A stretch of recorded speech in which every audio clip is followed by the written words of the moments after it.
Pranjal Kalita YouTube চেনেলৰ এটা নতুন ভিডিঅ' লৈ আপোনালোকক স্বাগতম জনাইছোঁ আৰু আজিৰ এই ভিডিঅ'টোত আপোনালোকক মই এনেকুৱা এটা মন্দিৰৰ কথা ক'ম যিটো মন্দিৰৰ ওচৰত যাবলৈ বৈজ্ঞানিকসকলেও ভয় কৰে। যিটো মন্দিৰ এটাৰ ওপৰত এটা শিল ৰাখি বনোৱা হৈছে আৰু ইয়াৰ মাজত কোনো ধৰণৰ চিমেণ্ট বা যি বালি বা আমি যেনেকৈ ঘৰ বনাওঁতে ব্যৱহাৰ কৰোঁ চিমেণ্ট বালি তেনেকুৱা ধৰণৰ কোনো মছলা ব্যৱহাৰ কৰা নাই। অৰ্থাৎ এটাৰ ওপৰত এটা শিল ৰাখিয়ে ইমান বিশাল যি মন্দিৰ আছে এই মন্দিৰটো বনোৱা হৈছে। বাৰু বৈজ্ঞানিকে এই মন্দিৰটোৰ ওচৰত যাবলৈ কিয় ভয় কৰে বা এই মন্দিৰটো কেনেকৈ এটাৰ ওপৰত এটা শিলৰ দ্বাৰাই গঠিত হৈ আছে বা এই মন্দিৰটোৰ ৰহস্য কি, আজিৰ এই ভিডিঅ'টো চালে আপুনি সকলো তথ্য গম পাব। তো তাৰ বাবে আৰম্ভণিৰ পৰা শেষলৈকে আপুনি এই যিটো ভিডিঅ' আছে এই ভিডিঅ'টো চাই থাকক। আৰু এই যিটো মন্দিৰ এই মন্দিৰটোৰ নাম হ'ল ককনমঠ মন্দিৰ। আৰু এই যিটো মন্দিৰ এই মন্দিৰটোৰ কথা যিয়ে শুনে তেৱে এই যিটো মন্দিৰ আছে এই মন্দিৰটো চাব বিচাৰে। আৰু আজি এই ভিডিঅ'টোৰ যোগেৰে আপোনালোকক এই যিটো মন্দিৰ এই মন্দিৰটোৰ মই দৰ্শন কৰাই দিছোঁ। আৰু আপোনালোকে এতিয়া এই যিটো মন্দিৰ আছে এই মন্দিৰৰ ভিডিঅ'টো চাওক বা এই আপোনালোকে এতিয়া স্ক্ৰীণত মন্দিৰটো দেখি আছে। আৰু ইয়াত আপোনালোকে স্পষ্টকৈ দেখা পাইছে যে এই মন্দিৰটো বনাওঁতে এটাৰ ওপৰত এটা শিলৰ দ্বাৰা গঠিত হৈ আছে। আৰু লগতে এই যিটো মন্দিৰ আছে এই মন্দিৰটোৰ ওপৰত বহুতো এনেকুৱা ৰহস্য আছে যি ৰহস্যৰ আৰু লগতে এই যিটো মন্দিৰ আছে এই মন্দিৰটোৰ বিভিন্ন ৰহস্য আছে যি ৰহস্যৰ কথা এতিয়ালৈকে কোনেও উদ্ঘাটন কৰিব পৰা নাই। যে এই যিটো মন্দিৰ আছে এই মন্দিৰটো কেনেকৈ থিয় হৈ আছে কোনো ধৰণৰ চিমেণ্ট বা বালি ব্যৱহাৰ নকৰাকৈ কেৱল কেইটামান শিলৰ দ্বাৰাই।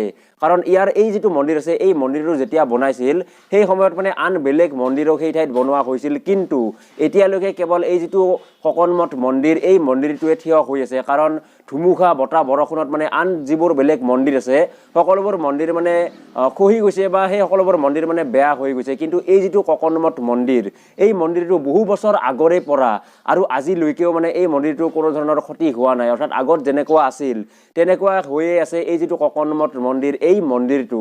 আৰু লগতে এই মন্দিৰটো নিৰ্মাণৰ ক্ষেত্ৰতো বিভিন্ন ৰহস্য আছে। আৰু বহু লোকে এইটো দাবী কৰে যে এই যিটো ককনমঠ মন্দিৰ এই মন্দিৰটো এৰাতিৰ ভিতৰতে বনোৱা হৈছিল আৰু ইয়াক মানুহে বনোৱা নাই বুলি বহু লোকে বিশ্বাস কৰে। আৰু বহুতে বিশ্বাস কৰে যে ভূত প্ৰেতে আহি এই যিটো ককনমঠ মন্দিৰ এই মন্দিৰটো বনাইছিলে। আৰু আপোনালোকে নিশ্চয় এই যিটো মন্দিৰ আছে এই মন্দিৰটো আধৰুৱা যেন দেখা পাইছে। তো ইয়াৰ ওপৰতো মানুহে কয় বা মানুহে ইয়াৰ ওপৰতো দাবী কৰিছে যে যেতিয়া ভূত প্ৰেতে এই মন্দিৰটো বনাই আছিল তো এই মন্দিৰটো বনাই থাকোঁতে যেতিয়া এই মন্দিৰটো বনাই থাকোঁতে কোনোবা লোক সাৰ পাই গৈছিল। আৰু সাৰ পোৱাৰ বাবেয়ে সেই লোকজনে যেতিয়া চাব গৈছিল কোনে কি কৰি আছে তো তেতিয়া এই যিবোৰ ভূত প্ৰেত আছে এই ভূত প্ৰেতবোৰে এই যিটো মন্দিৰ আছে এই মন্দিৰটোৰ কাম আধৰুৱা কৰিয়ে বেলেগ ফালে মন্দিৰটোৰ কাম আধৰুৱা কৰিয়ে গুচি গৈছিল। আৰু লগতে এই ককনমঠ মন্দিৰত ব্যৱহাৰ হোৱা যি শিল আপোনালোকক দেখি আছে যিটো মন্দিৰত ব্যৱহাৰ হৈছে শিল এই শিল সেই তাৰ ওচৰ পাজৰত থকা যিবোৰ অঞ্চল তাত ক'তো পোৱা নাযায়। অৰ্থাৎ এক বিশেষ প্ৰকাৰৰ শিলৰ দ্বাৰা এই যিটো ককনমঠ মন্দিৰ এই মন্দিৰটো বনোৱা হৈছে। আৰু আজিও ইমান বতাহ বৰষুণ ধুমুহাৰ মাজতো এই যিটো ককনমঠ মন্দিৰ এই মন্দিৰটো থিয় হৈ আছে কেইটামান শিলৰ ওপৰতে। আৰু লগতে এই যিটো ককনমঠ মন্দিৰ এই মন্দিৰটো বগৰাবৰ বাবে বা মন্দিৰটো ধ্বংস কৰিবৰ বাবে বহু বছৰ আগতে যি গুলি আছে বা যি বন্দুক আছে এই বন্দুকৰ দ্বাৰা এই মন্দিৰটোৰ ওপৰত আক্ৰমণো চলোৱা হৈছিল যাতে এই মন্দিৰটো ভাঙি পৰক।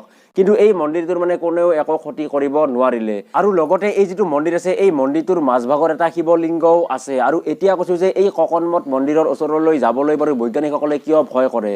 তো ইয়াৰ মেইন কাৰণটো হ'ল যে এই মন্দিৰটোৰ ওপৰত যদি বৈজ্ঞানিকে ৰিচাৰ্চ চলাব যায় তেনেহ'লে এই যিটো মন্দিৰ আছে এই মন্দিৰটো ভাঙিও পৰি যাব পাৰে। কাৰণ ইয়াত কোনো ধৰণৰ চিমেণ্ট বা বালি ব্যৱহাৰ হোৱা নাই, কেৱল কেইটামান শিলৰ দ্বাৰাই এই যিটো মন্দিৰ আছে এই মন্দিৰটো গঠন হৈছে।